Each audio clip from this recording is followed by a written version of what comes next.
My own experience of birthing my 4 babies led me to want to work in a model of care where birth was uninterrupted and women could birth on their own steam and without intervention.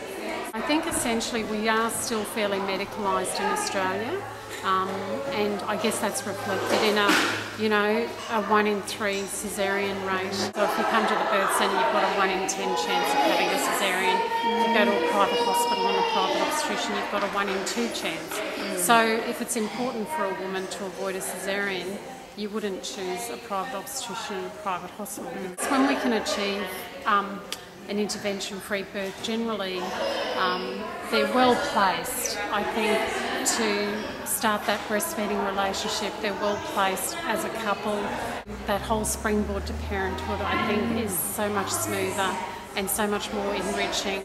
It starts at the beginning of the pregnancy, that whole interaction with your caregiver and how they, will either inspire you to birth on, the way you want to, or they might speak about it in terms of what can go wrong.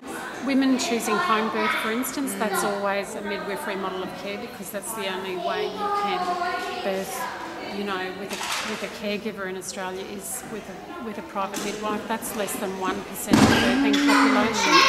And midwifery models of care with continuity is about another 2 to 3%. So it's very few women in Australia who actually have continuity with a non-midwife.